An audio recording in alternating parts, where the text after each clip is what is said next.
श्रीनर्मदाष्टकं श्रीगणेशाय नमः। सबिन्दुसिन्धुसुस्खलत्तरङ्गभङ्गरञ्जितं दिशस्सु पापजातजातकारिवारिसंयुतं कृतान्तदूतकालभूतभीतिहारिवर्मदे त्वदीयपादपङ्कजं नमामि देवि नर्मदे। त्वदम्बुलीनदीनमीनदिव्यसम्प्रदायकं कलौमलौघभारहारि सर्वतीर्थनायकं सुमत्स्यकच्छनक्रचक्रचक्रवाकशर्मदे त्वदीयपादपङ्कजं नमामि देवि नर्मदे। महागभीरनीरपूरपापधूतभूतलं ध्वनत्समस्तपातकारिदारितापदाचलं जगल्लये महाभये मृकण्डसूनुहर्म्यदे त्वदीयपादपङ्कजं नमामि देवि नर्मदे।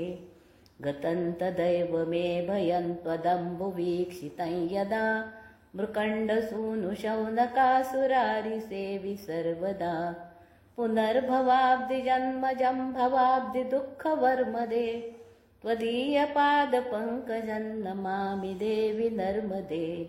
अलक्ष्यलक्ष्यकिन्नरामरासुरादिपूजितौ सुलक्षणीरतीरधीरपक्षिलक्षपूजितं वसिष्ठशिष्टपिप्पलादकर्दमादिशर्मदे त्वदीयपादपङ्कजं नमामि देवि नर्मदे।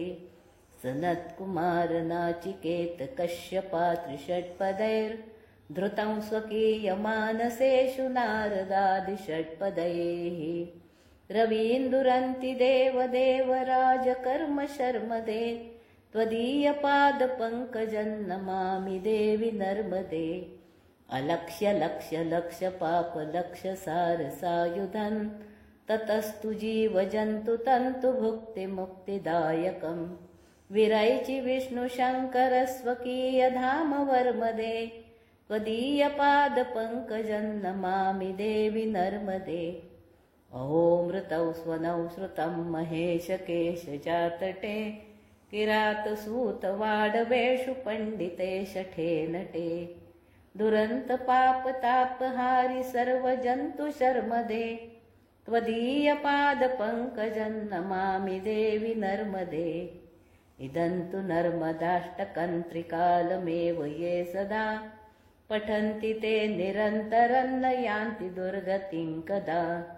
सुलभ्यदेहदुर्लभं महेशधाम गौरवं पुनर्भवानरा न वै विलोकयन्ति रौरवं त्वदीयपादपङ्कजं नमामि देवि नर्मदे। इति श्रीमद् आद्यशङ्कराचार्यविरचितौ श्रीनर्मदाष्टकस्तोत्रौ सम्पूर्णौ। नर्मदे हर नर्मदे हर नर्मदे हर।